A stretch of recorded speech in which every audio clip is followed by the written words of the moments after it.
Are those mini waters? You brought us mini waters too. Wow. Is it vegan water? Yeah.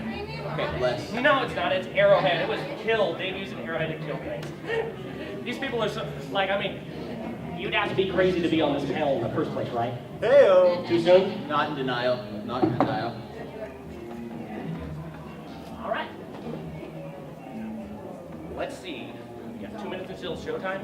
Anywhere from our other panelists not up there or any of the Well, other? Nada's in the other panel right now, so it like butts up against it. But I think don't know literally as we like start up, she might run in. We're missing mediocre wall of cosplay. Mediocre wall of cosplay now. It's not mediocre wall of Yeah, whatever. Is that her? That's her. Hey! There's our host. Hostess with the mostest. With the mostest? You know, I love her. I love her service. It's casual. Wait, if you're hosting, you gotta stand at the. Yeah. Where do you want me? Right here. You're hosting. You gotta run this thing. Okay. Oh my goodness. Mediocre wall of China, mediocre cosplay. You realize we have never really met in person. Not done. Hi. Yeah. You know, I see your costumes around a lot, but I'm like, I'm always afraid of pretty girls. You're gonna take this, and then that's gonna be hers. Oh, Yeah. hey. And Ron Pass Oster. it down. Hey, Ron from Tim and Eric also show. Hey. Y'all remember him? 2 celebrities on this panel. Weird Al. Oh, this is actually the mental health awareness on social media friends, but we're happy to have you. I made it. Happy to be here. Oh yeah. There we go. All right. Thank you so much for coming. Start? Yeah. Oh. 1 minute early. Whoa. Whoa. Come out of that costume. Oh. You ruined my childhood. Good. That's what I planned to do. I thought I was sitting next to Weird Al. I'm really disappointed Oh, I now. thought I was sitting next to vegan spider Captain America. I play monkey. Maybe. Yeah. So welcome to the mental health panel. Do you want to moderate or should I moderate? To moderate? I usually moderate, but it's not by All right, You're fine. talking about comic books. I will moderate, I guess, because I'm kind of the NerdBot guy, the official NerdBot guy here. I'm sort of unofficial because I don't really make it out because it's a bit of a drive for me. And I have. All right, let's do the introductions. I am the Kurt Bros. I am the vegan Spider-Man. I am Matt Dunford. You probably have never heard of me, but you know you've probably seen me at every convention, and you might know me as the world's youngest comic book historian, a dorky cosplayer, chairman of San Diego Comic Fest, and president of Little Fish Comic Book Studio, and very modest guy. Awesome. Hi, I'm Cassandra, also known as the Mediocre Wall of China. I'm looking for a mic. You're Oh, this is it. We only get You only pass. got on me Yeah. over here? Only got this city. Ron Oster, a.k.a. Pierre, Tim and Eric. That's just one of the things. I've seen you at all your conventions, so. Oh, yeah, I I see you everywhere you go. I've known Ron for 10 years, ever since that episode of Tim and Eric, their 50th anniversary. Anybody know Tim and Eric? Yeah. Anybody out there know Tim and Eric? Eric. When I was on the show, appearing as an extra back in the day, that's where I first met Ron. He's like, Ron, what are you doing here? I thought you were at the spaghetti factory. Ah, you remember that, huh? I remember that. Hey, you're making me feel old. Yeah. Cut that out. 10 years old. So welcome to the mental health panel. Hey, but love. What luck thing? I want to talk about mental health, some of the issues everybody deals with here, and hopefully bring some positivity to people's lives. Loud music. So I guess I'll start off with kind of a quick. I guess we can do quick summaries of our stories, like just a kind of a background of what mental health issues we're dealing with. So I've had depression, anxiety my whole life. Actually, geez, it was like a year ago, a little over a year ago. Was the last time I was in the hospital. I was on a hold because I was going to kill myself. So I've had some issues, ups and downs. I'm doing pretty good now. It's a pretty big up right now, but I'm on medication. I see a psychiatrist. I'm doing treatment. Everybody does treatment a little different. So I'm trying to do science-based treatment with a little bit of less sciencey and more feel-good stuff, like this guy might do. I actually, my normal day job is I'm a professional scientist. I'm a wildlife biologist, and I'm also a NerdBot guy. I'm one of the semi-original folks in NerdBot. I started right after NerdBot kind of started, so I've been here for 2 conventions, do a lot of stuff. So I'm kind of wearing many hats, but yeah, that's my background. Depression, anxiety, I've been dealing with it for a while, and I will move it on to this beautiful man. Alright, so Vegan Spider-Man, you can call me Chris if it's easier. I've been dealing with depression and anxiety almost all of my life. Since I was a little kid, I didn't really know what it was until I started going to therapy. Recently, I'd say it's been about a month now.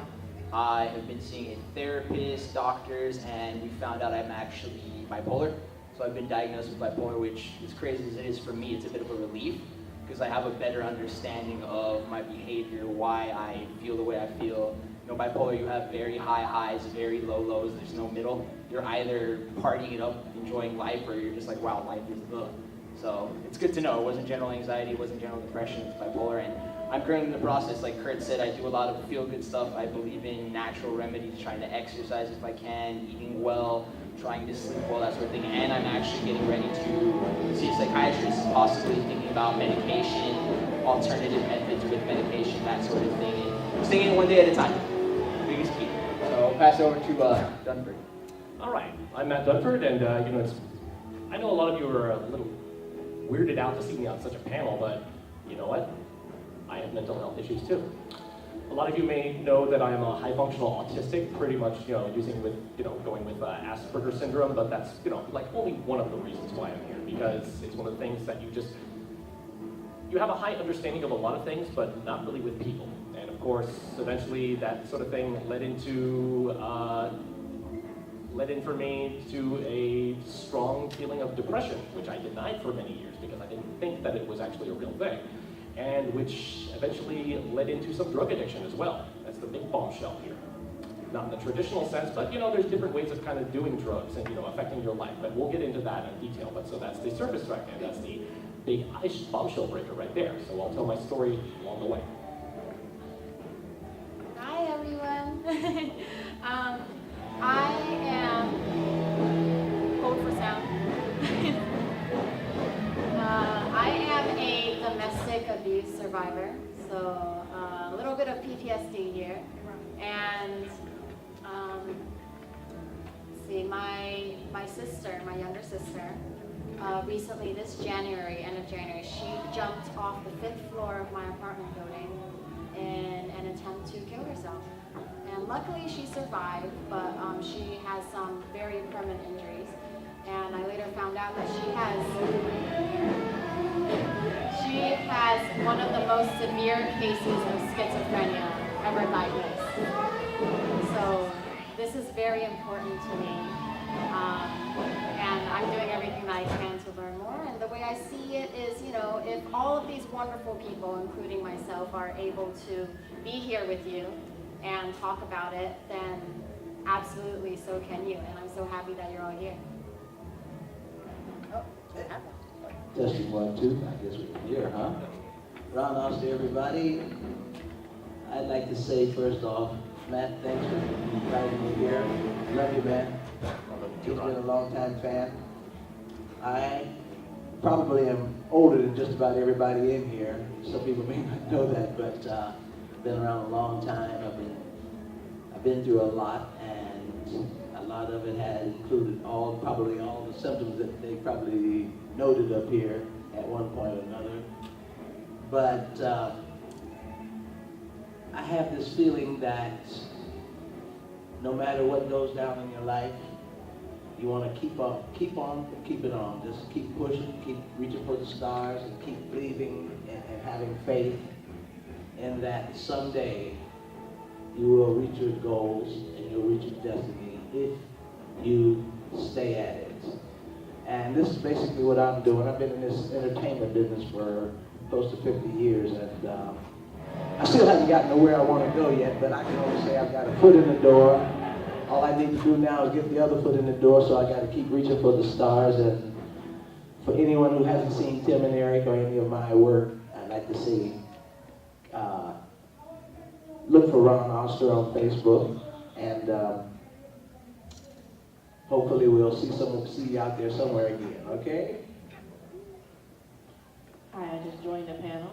I'm London Jefferson, and I got up here because what Matt said touched me. I have dealt with severe depression my entire life since a young girl because of a very abusive upbringing. Even as of lately, even as of, I would say today, it really hit me 8 years ago with my husband's sudden passing, so I deal with it every day. I don't take medication, although I should, and I was prescribed, but it's hard accepting it because you know what, it's, and not that, I hope no one takes this the wrong way, but in the Black community, you're always brought up to shy away from mental health issues. You know, they want you to deal, they say, suck it up, go get a hobby, or do something other than go get it treated or talk to someone or let it out. That's how it is, and that's how it's always been. And I'm hoping that we can make some strides where mental health is not so taboo to talk about. You know, it shouldn't be, because if you need help and you feel that you need help, it's better to talk about it before it's too late. You know, before you get to the point where this young lady's sister, you know, even though people tell you, they don't know what's inside of you. So if you know that you can talk about it, you know, try your best. Don't let them steer you away from getting help that you need. Yeah, that's actually a really good point. That's one of the reasons we're having this panel, is we want to actually talk about it and let people know what you're dealing with, because there's lots of people dealing with similar issues, the same issues, worse issues, and they might not be talking about it, they might not be telling people. But then the other point of this panel is to talk about kind of the nerd culture aspect of this and the positivity that comes with nerd culture. I think everybody up here has, in their own way or another, found some part of nerd culture that's helped them a lot, whether it's cosplay, comic books, anime, maybe anime, I don't know. Anime never Waifu is lifu. Yeah, or even other aspects of nerd culture like history, if you get really into acting, you know, whatever it is. So I'll mention a couple of things I've done that have helped. The cosplay thing always helps, you know. For some people it's kind of an escape. For me it's fun to dress up, and it's fun to get a little bit of attention here and there and have fun with it. There's the negative attention that comes with it, but I think the positive attention, especially in a place like this, is really good for self-esteem. And then, of course, you make a lot of friends. You know, I moved across country a couple times. I'm originally from Cleveland, Ohio. And when I moved out to California again for work, I didn't really know anybody. And doing some of the nerd stuff, if anybody remembers NerdCon, I was part of that. I'm so sorry. Yeah. Let's not get into that PTSD as well. Yeah, cosplay, comic books, that got me to meet people like the NerdBot people, even people like Dunford. And that got me to, hey, welcome. And that got me to kind of come out of my shell, meet more people, be more active, be able to sit up in front of people like this. Like I can do it at work when I'm talking about science stuff, because that's my degree, that's my background. But it's harder to talk about personal issues for I think most people. But I think doing the NerdBot stuff has helped me a lot to come out in front and talk about it. So that's kind of my nerd culture experience. So why doesn't everybody go down the road? We'll talk about what in nerd culture has helped you. For me, it actually started at an early age. I was very young. I was obese at one point, 315 pounds at my peak, and going to school, I was picked on constantly. Same. Every day. Team Yeah. Fat Kid. Team Fat Kid, bless. So it's rough. You don't really have any friends to go to, anyone to really talk to. You're constantly going to school like, oh crap, it's another day of being picked on. And I also lived in an abusive household. You know, my dad used to hit my mom and crazy stuff around. And for me, my nerdy escape was video games. I remember when I got my first NES, like I poured so many hours into Super Mario when I got a PlayStation. That was my second system. RPGs became my favorite genre. Like I played the crap out of every Final Fantasy. It was an escape because I got to put myself in that character's shoes. You know, most of these characters in these video games are badasses. They're dealing with problems, but they're really strong and powerful and can overcome them in any way possible. I mean, when your own life isn't that great, the stories are very distracting. It's really easy to just get lost in a good story like that and just enjoy that. So video games for me were the first big thing to completely immerse me in culture. Then I got into comic books. Batman was my first superhero, loved the crap out of him. Spider-Man became my second and my all-time favorite. And as years passed, I kind of drifted away from nerd culture. I had a lot of people tell me, hey, you're growing up, you need to become an adult, let these things go. And worst decision of my life. Never sell your comic books, never get rid of your video games, do what makes you happy. It all came full circle. I got into filmmaking, making videos for YouTube, vlogging, and it was last year I attended NerdBot Con, and I shot a bunch of videos here, realized I love this. Cosplay is great, and thanks to, you know, Kurt, Elvin, a bunch of the NerdBot people, they got me hyped into this, and cosplay was my final thing to really motivate me to start to get my head straight, because I still had body image issues. Being able to wear a skin tight suit like this definitely helps you feel good about yourself, and this right here, being able to socialize in front of people, share my story, talk to people. Still a That's pretty like, thick though. thank you, I appreciate that. I've been making some gains.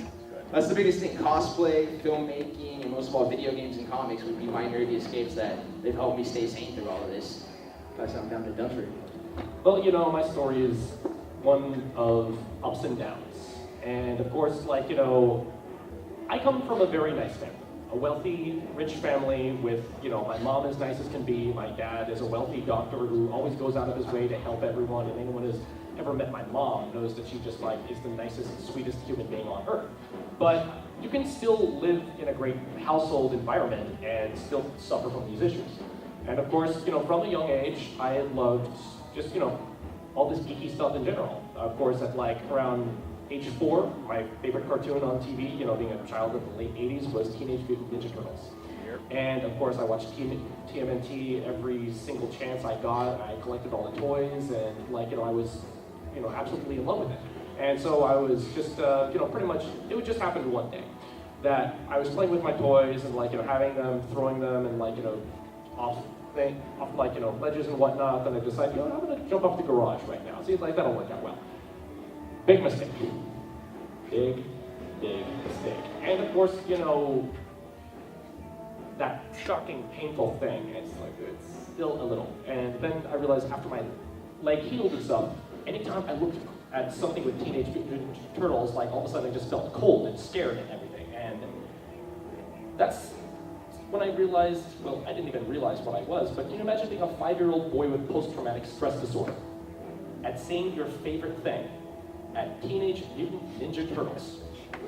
Can you imagine how, like, because it's not like TMNT isn't hard to find, it's everywhere, and having a flashback with Teenage Mutant Ninja Turtles. Now, the truth is, some people, you know, get triggered by, you know, car accidents, by abusive partners. Can you imagine being triggered by something you love? It's really not a good feeling, and like, so, you know, I stayed away from Teenage Mutant Ninja Turtles for a long time, but as a lot of you know, I actually, you know, work in the comic industry, so it's kind of inevitable. And one of the things that actually, but it's hard to believe, but I've actually gotten over the post-traumatic stress disorder. It actually would happen in the weirdest of ways. There's a cool place down in San Diego where I live called the San Diego Comic Art Gallery. I was just there. I recommend it. Yes, yeah.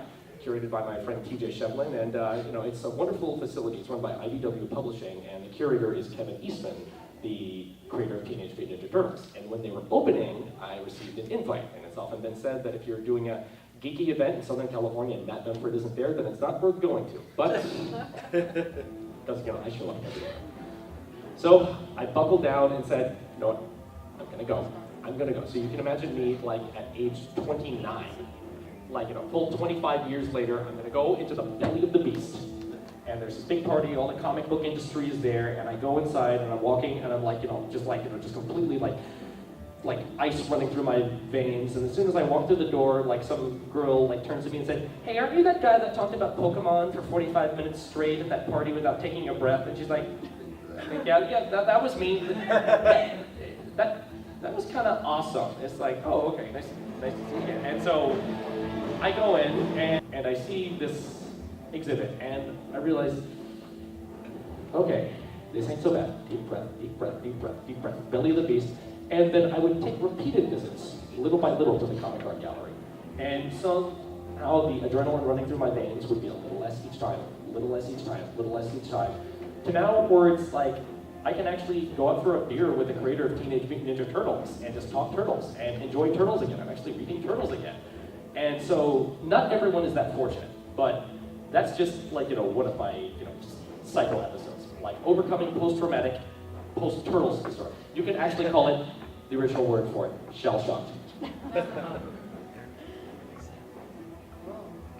Well, I actually want to ask you all a question. How many of you are here because you feel like you can be yourself and not be judged? Yeah, there we go. How many of you, if you walked out of here right now, maybe not in full cosplay, but just, you know, something to express your nerdom or something that you enjoy, someone would say something to you. Like, what is that? That's weird. You know, how often do we get those comments? You know, it's like, oh, what's your favorite show? And it's like, oh, Inuyasha. I'm like, what? What? Do you live under a rock, you know? Cosplay has really helped me because in high school, I was not the most popular person. I always liked things that other people seemed to not be interested in. You know, like I liked anything big, anything that caught attention. You know, panda bear backpacks, cat ears, you know, things like that.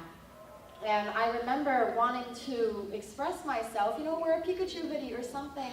And there were these twin girls who I went to school with who got horribly bullied because they were openly otakus. And they had no shame about it.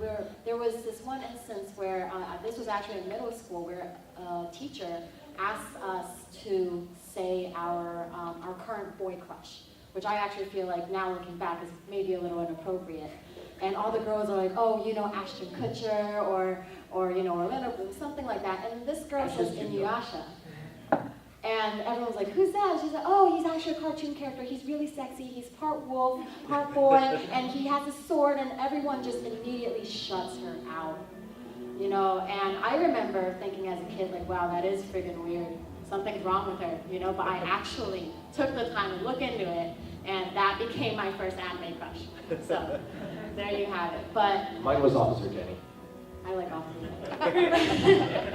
But it was really sad watching these girls who, they would wear cat ears because they thought it was cute, and they would wear it on the school bus, and all these kids would yell at them like, meow, you know, go lick yourself, or like things like that. And that's scarring for your entire life, you know, and because of that, I always felt like I couldn't really wear what I want to wear. I couldn't tell people what I actually like, you know, and I'm just gonna point out one of my favorite Master Roshi over there in the horns. Let's be honest, if I was, I'm gonna be honest with you right now, if I was a normal person and I saw you on the street dressed like that, I would probably feel some type of way, you know? I'd probably like take my child, you know, move them a little closer, tell them to turn away, don't look at him, you know? But it's so different when you get to know people. And I feel like that is so important to give people a chance. And that's what we're here for. You know, this is what cosplay is about. This is what nerdom is about, is everyone can like anything, and that's okay. So I'm just so happy that you're all here. And we get to say whatever. I want someone to say something really weird that they like, that would throw, it's a little difficult here, but something that would throw someone off here. Yes. Still love anime. You still love anime. Can I ask you how old you are? 46. I'll be 47 in November. And there's nothing wrong with that. There's Goals. absolutely nothing wrong with that. He's OG. He probably has seen animes that we have never even heard of. Right. So So we all want to be cool like this guy. I started back when they first started coming in with horrible dubs and Oh, issues yeah. like Star Blazers and Battle for Planets. Kirk's laughing because he knows. Yep. I love it. So I'm here to say, because just like, you know, Chris over there, I was 450 at my heaviest, so I do understand the self-body issues. Props on that, man. That's not easy, dude. I suffered Depression depression, there. you know, Right, and that's what it's all about. I'm going to wrap my spiel up real fast, but I just want to say that my first convention ever was Otakon back in maybe 2008. And it was absolutely amazing not being able to be who I want to be in high school, and then going to this convention where you can dress however you want, be whoever you want. There was literally a guy who went dressed as a toothbrush. Nothing from a show, a film, nothing. He just wanted to be a toothbrush. Sounds like a And it celebrity. was That's fantastic. my next cosplay, everybody. You heard it here first. Vegan toothbrush. Group cosplay, all oral care. And I feel like it's important, especially on the West Coast, where I feel like there is more drama here. There is more competition. There is a lot of, my first time here, I did not enjoy my first convention here, because I got a lot of, instead of like high fives, you know, and hi, I want to be your friend, I got more of, Where did you get your costume? Did you make that? What kind of material is that? Who do you shoot with? Are you new? Do you have an Instagram? Will you shoot with me? No? Oh, well, who do you think you are? You know, and I think it's very important for us to remember. Vietnamese wig store, $2 at Target, $2 at Right, it shouldn't matter, and we're all here for a reason. And sometimes we just need to dial it back and remember why we got here in the first place. Okay. You say $2? Okay. That's a good If you deal. add all that up there, man, we got about a good $10 there, guy. You're right The cheapest cosplayer you'll ever see. Hey, Yeah, no. that's great. That's great. I don't have talent. I don't sew. I don't do anything. And he grew the mustache. That's all done for you. Okay, yeah, that's an original. I'd like to say that it's been a pleasure. I've probably attended more cons this year than I've ever attended in all my life, and the one thing that has fascinated me, You're not doing it. she says I'm not done yet. By the way, this is a PR rep over here that handles all my PR affairs, so she would know. I just follow her around.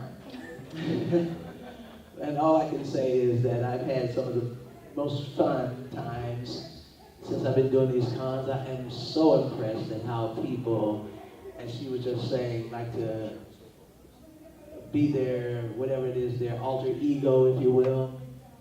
I basically have an alter ego. Whenever you see me with my alter ego, it's probably on a screen or somewhere, because I'm not likely to be walking around in costumes and things, unless, of course, they're asking me, and of course, if they're paying me. If you're paying pay me, then I'll jump right into one. But, you know, like I said, I've had a great time, and I've been listening to some of the things that we've been saying up here, and it's taken me in the heart, you know. I can relate to a lot of things that I've been through myself. And like I said, I was like Matt here, I was taking care of business when you were a gleam in your dad's eye. When your dad was and mom were just getting together. But the one thing that I can relate to is He's always thinking about my dad. Hey, you're gonna have to take a look at that. There's something to that. But like I said, I can relate to a lot of the issues that we've been speaking on up here. And I can only say that I've been through a lot myself, and you know, to make it this far down the road has been a blessing, you know. But it's probably been because of that self-determination that I have within me that says, I gotta keep going, you know. I feel that life is a miracle. And if there was ever anything in this world we could call a miracle, it would be life itself. And I think that when you leave here, you should have at least say, I got something out of life, okay? I look at Matt, and whatever goes on in Matt's life from here on out, he got something out of it, and that's the same thing, the same way I feel, and I'm sure we all feel the same way, especially when we come in here dressed up in all these costumes here. And so, like I said, it's been so much fun, just, you know, I think the entertainment business has a lot to do with it there, you know. I wouldn't be doing all this if I wasn't in that business, and I'm just thankful that I was able to, that it's kind of like something that is within me, to be able to entertain and to be able to make people feel good. That's what I feel like I was put here for, and whatever goes down, as long as I can leave here saying I made someone laugh, or I made someone tap a toe or clap a hand or something and feel good, then I can rest easy. So thank you for attending, and I'll pass it on over. Oh, speaking of first cons, let's see. I'm originally from Michigan. I'm originally from Grosse Pointe Park, Michigan, and the first time I ever attended was the YumaCon back in downtown. Well, actually, it wasn't even downtown Detroit. It was in a small hotel out in Troy, Michigan, and it was called the YumaCon. And I went because both my children were into anime. And when I tell you, I used to catch them up late at night. What the hell are you guys doing? Well, Mom, hold on. You can't go to bed yet. Case closed is coming on. Okay. As soon as that goes out. Oh, well, no, we gotta wait up and see. Well, Lupin the Third's coming on. Okay. The bottle is good. Right. You know, what she was talking about a crush there. If there was anybody I ever had a cartoon crush, it would definitely be Lupin. I don't know why, but I like Lupin. Something about those sideburns. It's like those It- Kurt Rose sideburns. it Wait, he is. doesn't have them anymore. No, I grew the beard back. It's something about it, but they were all into it. And just to see everybody in one place like that, dressed up, just having a good time, being themselves, no body shaming, no looking down, everyone's in all of each other's costumes and just taking pictures, having fun. That was something. But what this young lady said made me think not only of myself, but it made me wonder about what my daughter went through. Because I have a daughter, she's 23 now, but back when she was in middle school, she wasn't your average young lady. She loved, still loves to this day the Korean culture. She loves every Korean, Japan, all of that, she loves it. Even Kim Jong-un? Even Kim Jong-un? Be nice. She listened to Korean music. She didn't listen to the rap. She listened to Korean music. I mean, she was just opposite of what you would think if you looked at her. And I have to wonder how much flack she caught in school because she was totally different. You know, she had the cat ears. She had the foxtail from the convention. Had the NUS backpack. She had all that. And I have to now go home and have to talk with her and kind of ask her, what did you go through? Because, you know, what you said makes me wonder how many people might have shamed or cast her aside because she was totally different. I do know for a fact that she told me some of the few children where we live was predominantly white, and she said even the black crowd didn't want to deal with her because she wasn't into the rap music, she wasn't into the culture. She was her, she was Taylor, she was who she was, and she was comfortable with it. And now I'm seeing she caught hell probably. Yeah. And you know, I know for a fact, you know, listening to you guys, she caught hell, and that's hurting. Yeah. As far as me, and I can relate because I still to this day get body shamed about me being heavy. It cuts, it hurts. And it hurts when it's coming from somebody that you trust, you know, or you know, and they constantly, you know, it's fat this, fat that, pig this, pig that. It hurts. So just be careful what you say to people. I mean, you know, I've got to the point I am who I am. I'm losing because for my health and my well-being. But I'll be damned if I'm gonna let somebody body shame me. I just got to that point. You can call me all you want. Yeah. I am who I am. Take me or leave me. Yeah, so, you know, a lot of times with that, it does boil down to like, sometimes, you know, it's a circumstance of accidents, maybe some like, you know, just like, you know, a traumatic experience. Sometimes Right. it's like, you know, external source, like abuse. Some of us are born this way, and so, you know, we have it against the odds because, like, you can imagine, like me, being born autistic, having post-traumatic stress disorder from, like, a younger age, and then depression, which I realized, like, you know, I didn't think depression was a real thing. But then, you know, you realize it's just something that happens when life beats you up so much that your brain just shuts off. And people say, get over it, get over it. Well, you have a stomach ulcer, get over that. This is an internal organ that is turning against you. And, you know, it doesn't really, you know, work like that. You don't just get over it. It does take a long time. And you realize it's a series of ups and downs and ups and downs. And, you know, the whole realm of comics and cartoons and everything has really helped me to fit in better because, like, I can, you know, say, even into my, like, early 20s, I just never really fit in for anything. And, like, for me, the first time in my life when I started experiencing depression, it all dates back to my college days. It's like, you know, very early on, like, you know, I went to college at UC Santa Barbara, and I'm like, you know, the autistic guy who stays in his room reading comics and playing Pokemon all day, and I don't drink alcohol, I don't party, and like, it's you can't go to UCSB and like not party at all.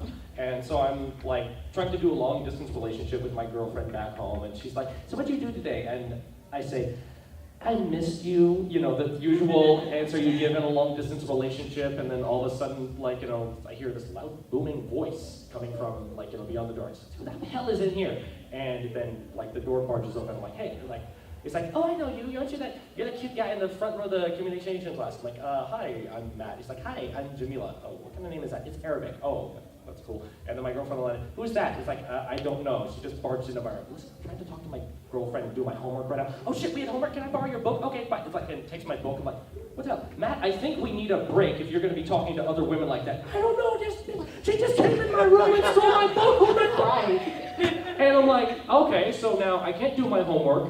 I got, my girlfriend is broken up with me, and this, like, weird, really cute girl in the booty shorts, like just like stole my phone. Wow, what a great day. But fortunately, you know, the next day my teacher actually bought the excuse, and she's like, yeah, don't worry, weirder things have happened. So I come back home, and the next day, I'm like, man, I'm so mopey, I'm so sad right now, I can't believe it. And then I get to my door, and all of a sudden I'm slapped with my communication textbook. I'm like, what the?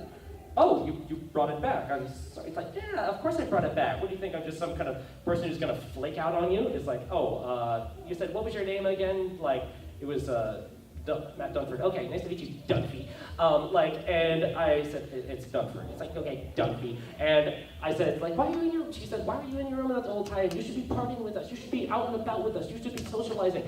And I said, I don't know, I'm not much of a party guy unless it's Mario Party time. And she's like, no, come on. We're just a bunch of, but we're just a bunch of 21-year-old kids just having fun for the first time. Well, I said, well, I'm actually 23. But she's like, God, you're so old. That is so old as hell, dude. Like, you're like a grandpa. I'm like, I'm not that much older than everyone. I'm like an uncle. And she says, just hang out with me and trust me. You'll have a wonderful time. I'll teach you how to fit and how to party. I'll see you around, Uncle Dunphy.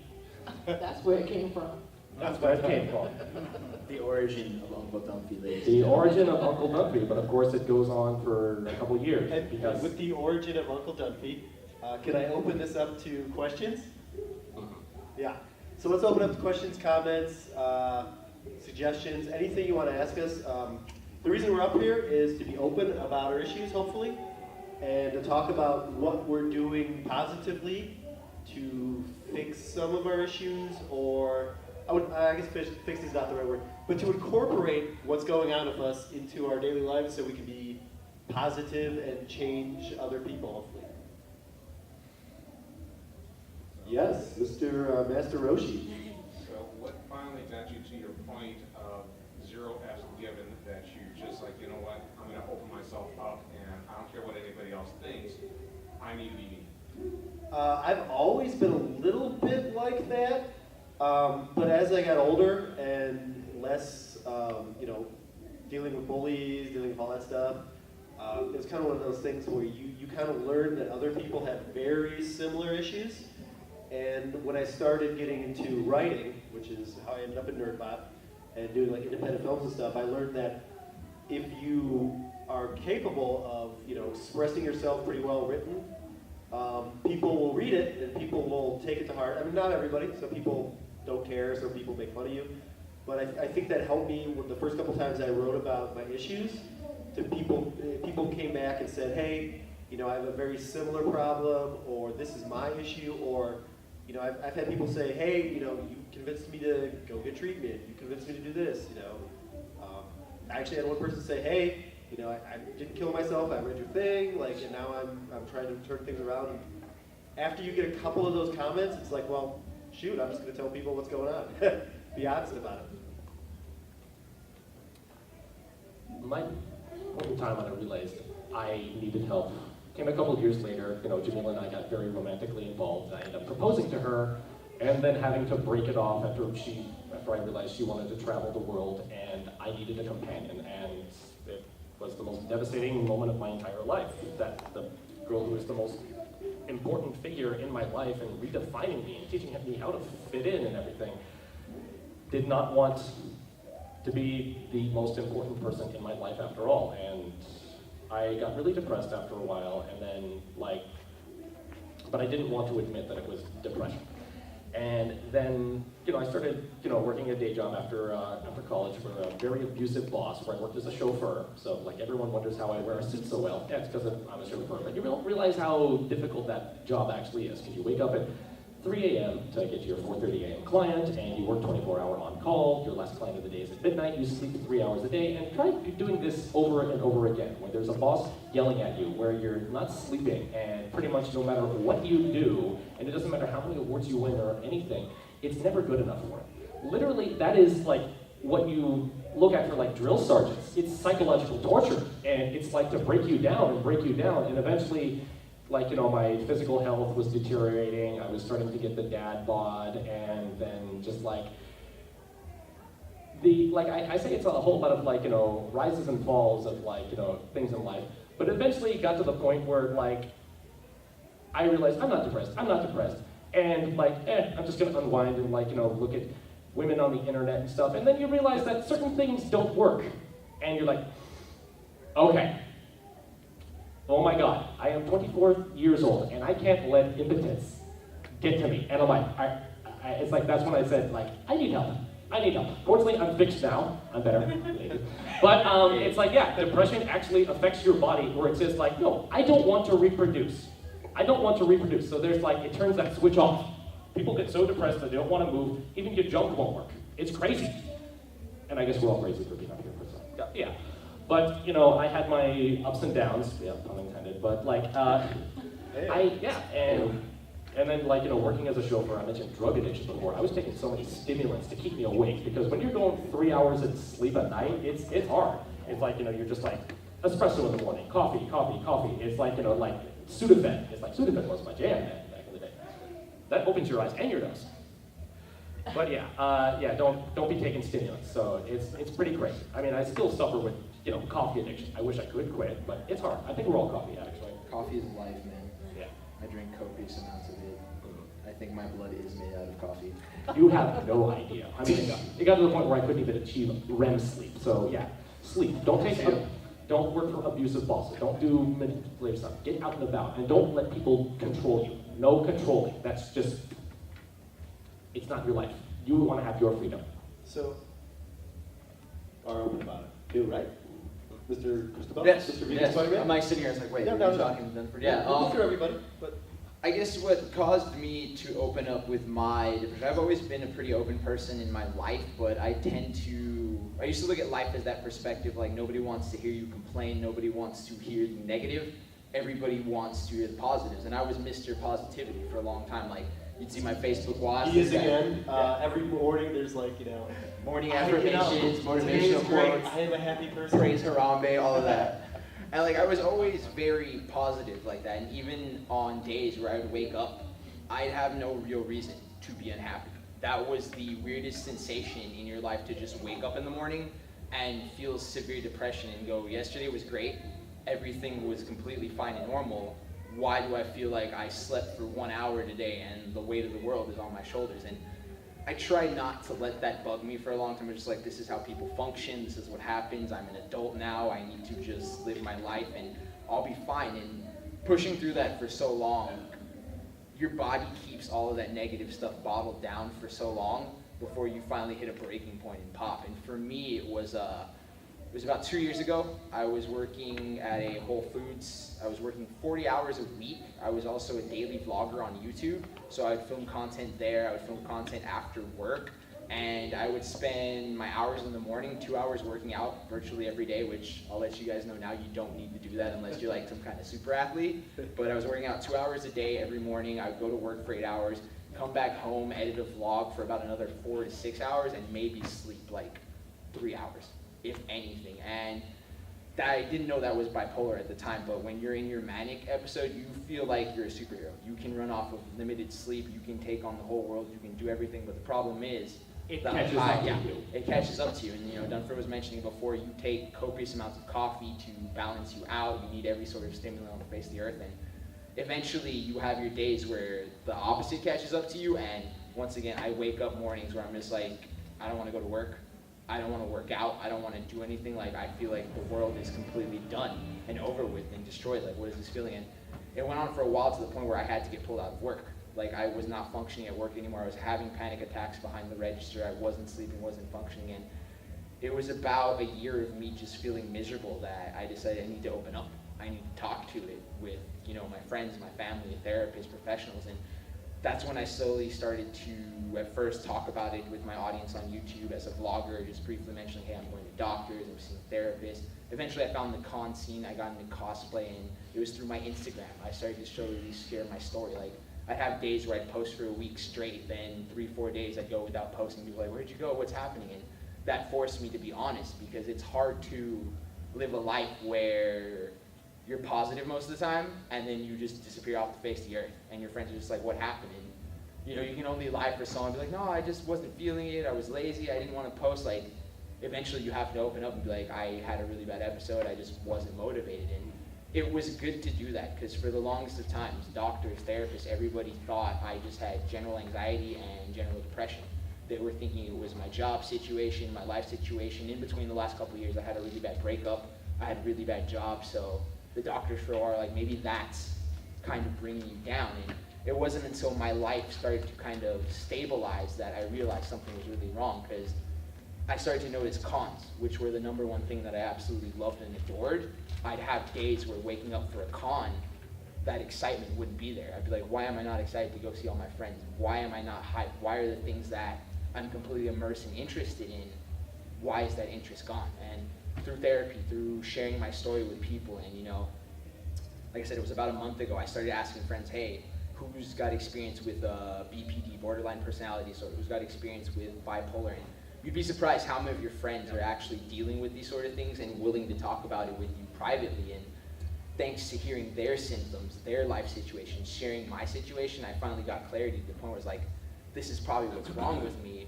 Let me tell my therapist, and that's when I got a proper diagnosis. And for me, it's scary because it's just like, holy crap, bipolar, but it's relieving because now I'm like, okay, if I do want to take the medication route, if I do want to take some sort of therapy, I know what it is, I know how to work on it, and I can fix it from there. It doesn't define who I am. It's not a death sentence. All this is now is I have a clear-cut idea. And the more open you are about it with your doctors, with your friends, with your family, the more you can actually find the help you need for it. Yes. That's what it is. Definitely, exactly. We're all gonna have our highs and lows. I'm very fortunate to say that I've been on a period of highs and having a lot of wonderful people in my life, a lot of wonderful conventions. I'm seeing my dreams come true. I have a great day job as a writer for World War II history. I get to run a comic convention now. I get to go to conventions every weekend. And hand out fidget spinners. And they hand out fidget spinners. I had one yesterday. It's like, but the down days suck. And sometimes they're just gonna hit you out of the blue, out of nothing. I mean, you could be like, talking to it, you could be, having a therapist, you could be staying away from alcohol and drugs, you could be eating healthy, and it'll still hit you. It will still hit you. Vegan as hell, I still get the down days. Yeah. Eat a ton of kale, sun salutes, still feel down. Yeah. Should switch to candy bars, I hear those help. I might do that. Vegan So, Snickers. unfortunately, we kind of have to wrap up because we got more people coming in here, but I want to say we got a few minutes before the next panel, so feel free to talk to anybody up here, I think. Catch us around, share your story, talk to other people, be open, and definitely, if you're dealing with these issues, seek help. And by help, I mean some kind of professional help. Doesn't necessarily have to be, if you don't, a lot of people don't want to do the drugs thing. Like I said, I've been on and off medication, right now I'm on it. But you don't have to necessarily do that, but talk to somebody who knows how to help. And don't let anyone make you feel ashamed to ask for help. Yes. That's a big, big, big thing. Like I said, mental health in the communities, they frown upon it. We've got to stop that, because the more help people get, the more they can feel good about themselves. So don't let anyone make you feel bad about it. Me and medication, my doctor gave me something right after my husband died, and I absolutely hated it. I think it was Zoloft. I felt like I was literally floating around my house. I don't like that feeling. I had young children at the time. I felt out of control. So I stopped it, flushed the rest down. I don't want to take medication because I don't like the way that made me feel, but maybe there's something else. Sometimes medication helps people, but Yeah. sometimes it makes the effects worse. But Yep. you have to Right. do what's right for you. It could just be Yeah. therapy, it could be exercise, whatever it is. Yeah, it could And be. just to wrap up, let me say, because this is a panel about talking to us, getting help, probably the easiest place to find me is NerdBot. Any of our media, you can contact through them. They'll get a hold of me, or at WFK Films on Instagram, or Kurt at nerdbot.com. And if you have an issue, just send me a message. It doesn't have to be anonymous, and I'll see what I can do. You can find me on Instagram, Facebook, and YouTube as Vegan Spider-Man. Please feel free to DM me through Instagram. I love to talk about this subject and help people with it. It's tough to go through alone. I'm not a professional. I am just your friendly neighborhood Spider-Man, but I can still be a great ear to listen to you. Just find me at Facebook at Matt Dunford, just a regular page. I don't do a like page or anything. I don't really care about stuff like that. Just send me a message anytime. Find me on the floor. You'll find me at any sort of convention. I'll talk with you about mental health issues, fitting in with society, not fitting in with society. I'll talk about Weird Al songs, King of the Hill, Spider-Man comics, whatever. Fidget spinners? Fidget spinners? Yeah, I'm big into fidget spinners. About how Haunter is the best Pokemon. I think that's Gengar. Haunter's still cooler looking. He is, but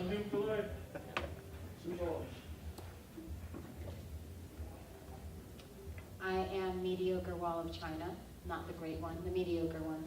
Very easy to find, same handle always.